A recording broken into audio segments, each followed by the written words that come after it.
ಹುಬ್ಬಳ್ಳಿಯಲ್ಲಿ 5 ವರ್ಷದ ಬಾಲಕಿಯನ್ನ ಕಿರಾತಕನೊಬ್ಬ ಹತ್ಯೆ ಮಾಡಿದ್ನಲ್ಲ, ಆ ಪ್ರಕರಣಕ್ಕೆ ಸಂಬಂಧಪಟ್ಟಂತೆ ಅನಾಥವಾಯಿತು ಹುಬ್ಬಳ್ಳಿಯ ಬಾಲಕಿ ಹಂತಕನ ಮೃತದೇಹ. ಸಂಬಂಧಿಕರಿಲ್ಲದೆ ಶವಾಗಾರದಲ್ಲಿ ಮೃತದೇಹ ಅನಾಥವಾಗಿ ಬಿದ್ದಿದೆ. ಕೊನೆ ಬಾರಿಗೆ ಹಂತಕನ ಮುಖವನ್ನ ನೋಡಲಿಕ್ಕೂ ಕೂಡ ಸಂಬಂಧಿಕರು ಬಂದಿಲ್ಲ. ಹುಬ್ಬಳ್ಳಿ ಧಾರವಾಡ ಮಹಾನಗರ ಪಾಲಿಕೆಗೆ ಮೃತದೇಹವನ್ನು ಹಸ್ತಾಂತರಿಸುವಂತಹ ಕೆಲಸ ಆಗಿದೆ. 2 ದಿನ ಹಂತಕನ ಕುಟುಂಬಸ್ಥರಿಗೆ ಪೊಲೀಸರು ಕಾದಿದ್ರು. ಇತ್ತ ಬಾಲಕಿಯ ಅಂತ್ಯಕ್ರಿಯೆಯನ್ನು ಕುಟುಂಬಸ್ಥರು ನೆರವೇರಿಸಿದ್ದಾರೆ ಅನ್ನೋದು ಗೊತ್ತಾಗ್ತಾ ಇದೆ.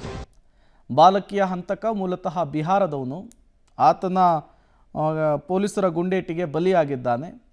ಆತನ ಮೃತದೇಹವನ್ನು ತೆಗೆದುಕೊಂಡು ಹೋಗೋದಕ್ಕಿರಲಿ, ಆತನ ಮುಖವನ್ನು ನೋಡಲಿಕ್ಕೂ ಕೂಡ ಆತನ ಸಂಬಂಧಿಕರು ಬಂದಿಲ್ಲ.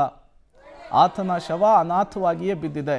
ಮತ್ತೊಂದು ಕಡೆ 5 ವರ್ಷದ ಪುಟ್ಟ ಕಂದಮ್ಮನ ಅಂತ್ಯಕ್ರಿಯೆ ಕುಟುಂಬಸ್ಥರ ಸಮ್ಮುಖದಲ್ಲಿ ನೆರವೇರಿದೆ.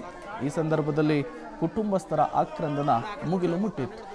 ಈಗ ಈ ಬಿಹಾರ ಮೂಲದ ಕೀಚಕನಿದಾನಲ್ಲ, ಈತನ ಅಂತ್ಯಕ್ರಿಯೆಯನ್ನು ಪಾಲಿಕೆಯ ಸಿಬ್ಬಂದಿಗಳೇ ಮಾಡುವುದಕ್ಕೆ ಮುಂದಾಗುವ ಸಾಧ್ಯತೆ ಕೂಡ ಇದೆ.